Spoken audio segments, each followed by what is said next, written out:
안녕하세요, 성도 여러분. 얼마 전까지만 해도 계절에 맞지 않게 왜 이렇게 덥냐 했었던 것 같은데 이제는 옷깃을 여미면서 집을 나서고 있는 제 모습을 발견하고 헛웃음을 짓게 되는 요즘인 것 같습니다. 오늘은 갑자기 생각이 나서 급하게 꺼내어 다시 한번 살펴본 책을 여러분들께도 소개해 드리려고 하는데요. 오늘 소개해 드릴 책은 미국의 극작가 아서 밀러의 세일즈맨의 죽음이라는 책입니다. 이 책은 주인공 윌리 로먼, 부인 린다, 그리고 그들의 아들 비프와 해피, 이렇게 4명의 가족들에게 하루 동안 벌어지는 이야기를 풀어내고 있는 책입니다. 그 줄거리는 다음과 같습니다. 주인공 윌리 로먼은 60살이 넘었지만 아직도 장거리를 오가며 세일즈맨은 일하는 힘겹게 살아가고 있는 가장입니다. 늙은 나이 탓에 운전에 어려움을 겪고 있어 사장에게 본부 근무로 바꿔달라고 요청하기로 아내와 의논을 하게 됩니다. 그리고 그들에게는 비프와 해피라는 30대 아들들이 있었는데 이 둘은 특별한 직장 없이 생활하는 부부에게 근심만 안겨주고 있는 상황입니다. 그럼에도 윌리는 언젠가는 아들들이 성공할 것이다 라는 막연한 희망도 가지고 있지만 현실은 두 아들은 잠시 일을 하다 그만두기를 반복하고 그저 여자 만날 생각만 하고 있습니다. 비프는 농장일 같은 육체노동을 하고 싶어 했지만 아버지 윌리가 이런 일들을 하찮게 여기며 그것에 늘 불만을 가지고 있었기 때문이죠. 그렇게 밤이 되면서 윌리는 환상에 빠지게 되며 과거에 비프가 자신에게 기쁨을 주었던 시절을 만나게 됩니다. 그때 비프에게는 에너지 넘치는 모습이 있다고 생각했었고 과거 시험에서 낙제를 받아 유급될 뻔했을 때도 긍정적으로 그 사실을 받아 넘기는 모습들을 떠올리게 됩니다. 이런저런 환상들에 가족들이 내려와 윌리를 깨울 때까지 계속해서 빠져있게 되죠. 그러면서 비프는 환상에서 깨어난 아버지에게 내일 과거 자기가 일했던 사장을 찾아가서 자금을 빌려 사업을 해보겠다라고 하고 이에 윌리는 크게 기뻐합니다. 윌리는 이내 아내에게 우리 아들들이 얼마나 훌륭한 아들들이었나 하며 큰 기대를 다시 한번 가지게 되죠. 아침에 일어나 보니 오늘 저녁에는 고급 식당에서 식사를 하자는 약속을 남기고 아들은 외출을 나갔고 자신도 일어나 회사로 가 어제 의논한 대로 사장을 만나 더 이상 운전이 너무 힘드니 사무실에서 근무할 수 있도록 해달라고 요청을 하게 됩니다. 그러나 사장은 그 부탁을 거절하고 흥분한 윌리는 화를 내지만 결국은 젊은 사장에게 해고를 당하게 되죠.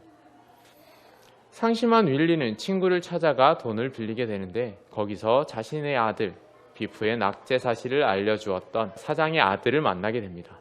그 아들의 성공한 모습을 보며 자신의 아들과 비교되는 모습에 또다시 주인공은 상심에 빠지게 됩니다. 그렇게 마음이 상한 채로 약속했던 식당으로 저녁 식사를 하러 가지만 그곳에 주인공을 기다리고 있는 것은 회사의 사장으로부터 자금을 빌리는 데 실패해서 역시나 마음이 상해 있는 비프였습니다. 비프는 회사의 정규직으로 일한 것이 아니어서 사실 사장과는 일면식도 없었던 사이였기 때문이었던 것이었죠. 동생 해피는 형에게 거짓말을 해서라도 아버지에게 희망을 주라고 이야기를 하지만 비프는 이를 거절한 채 솔직하게 모든 일을 이야기를 합니다.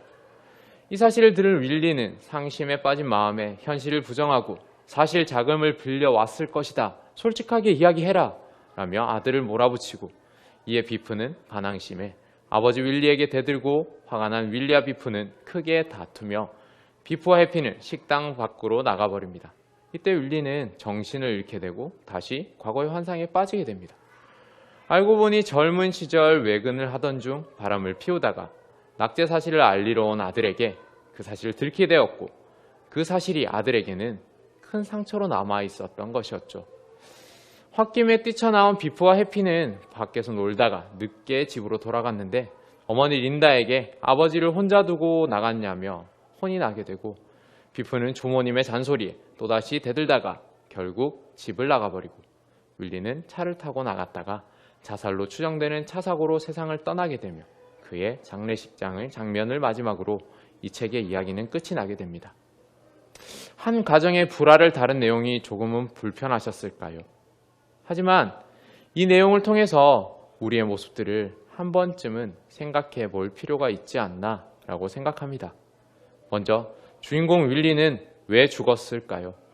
이 작품의 제목이 되기도 한 이 사건은 평생 세일즈맨으로 가족을 위해 헌신한 주인공의 비극적인 최후를 보여주며 왜 그가 그런 선택을 할 수밖에 없었을까 하는 고민을 하게 만드는 것 같습니다.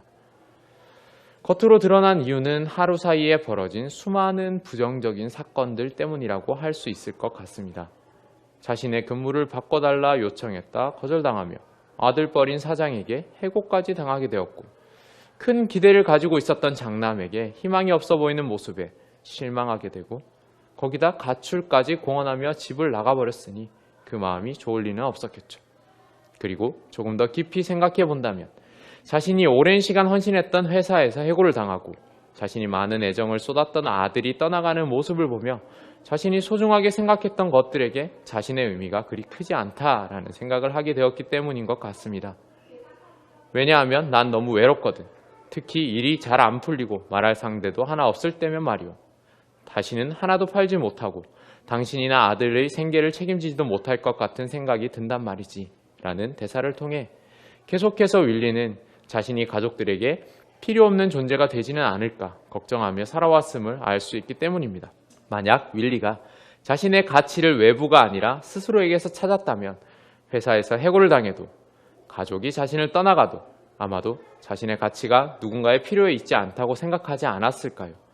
자신의 가치를 외부적 요인에서 찾으려는 어리석은 모습의 한계를 보여주고 있는 그런 사건이라고 생각합니다. 그 다음으로 윌리는 왜 아들을 자랑스럽게 여기지 못했을까요? 아마도 그 이유는 과거 환상에 빠지게 되는 주인공의 모습에서 찾을 수 있을 것 같기도 합니다. 그 환상의 내용은 어린 아들이 자신에게 기쁨을 주었던 행복한 시절의 내용들이었고, 자라면서 자신이 기대했던 모습들을 충족시켜 주지 못한 아들의 모습과 비교하게 되며 늘 불평과 불만을 가지며 갈등을 빚게 된 것이었죠. 아들의 변화하며 자라는 모습을 있는 그대로 인정하지 못하고 있어서 생기는 문제들이 아닐까요? 이봐 해피, 미래가 뭔지 난 몰라. 내가 무엇을 해야 하는지도 모르겠어. 한두에 나가 있다 오면 언젠가 돌아와 이 집 문을 두드렸을 때 낯선 사람들이 살고 있을 거야. 그런 생각도 해야지 라는 비프와 린다의 이야기처럼 사람은 언제 어떻게 변화할지 아무도 알 수 없는 것이지만 그 모습을 미리 만들어두고 자신의 머릿속에서 만들어 놓은 모습의 틀에 맞추려고 하다 보니 생겨나게 된 문제들이라는 생각이 듭니다. 마지막으로 생각해 볼 것은 우리가 살아가는 이유는 과연 무엇일까 하는 것입니다. 윌리의 장례식장에서 두 아들은 금세 아버지의 무덤에서 돌아서지만 아내는 남편의 무덤에서 떠나지 못하며 안타까워합니다. 평생을 세일즈맨으로 살다가 이제야 자리를 잡았는데 하며 이런 이야기를 합니다. 오늘 주택 할부금을 다 갚았어요. 오늘 말이에요. 그런데 이제 집에는 아무도 없어요. 이제 우리는 빚진 것도 없이 자유로운데 자유롭다고요. 자유. 빚을 내서 집을 사고 할부금을 갚으며 살아갔지만 그 빚을 다 갚을 때쯤에는 나이가 들어 죽음을 바라봐야 하는 것이 인생이라면 너무나도 서글픈 이야기가 아닐까요? 아마도 린다는 할부금을 다 갚고 편안한 삶을 산다면 윌리도 행복했을 것이라 생각했던 것 같습니다. 하지만 윌리는 아버지는 뭔가 기대할 게 있을 때 가장 행복하시다고 라고 하는 해피의 말에서처럼 단순히 소유하는 것에 만족을 두는 사람은 아니었던 것 같습니다. 무언가를 얻었지만 또 새로운 것을 기대하며 그것을 위해 끊임없이 노력하며 살아가는 모습, 죽을 때까지도 그 기대에 대해 자유롭지 못했던 주인공의 모습을 보며 인간은 끊임없이 무언가를 추구하며 원하는 욕망과 욕심을 가지고 있는 존재는 아닐까 하는 생각을 해보게 됩니다. 저는 이 책을 살펴보며 우리의 모습과 너무나 다르지 않다라는 생각을 하며 깜짝 놀랐습니다. 또 이 책이 쓰여진 시기는 1949년입니다. 시대상을 잘 표현하며 많은 호평을 받았고 이에 퓰리처상을 수상하기까지 했습니다. 그런데 쓰여진 지 70여 년이 지난 지금의 모습과 비교를 해봐도 그닥 살아가는 모습이 다르지 않다라는 사실에 한 번 더 놀라게 되었습니다. 어떻습니까? 무거운 내용이긴 하지만 한 번쯤은 읽어본다면 나에 대해 그리고 나의 삶에 대해 돌아볼 수 있는 아주 좋은 책인 것 같습니다.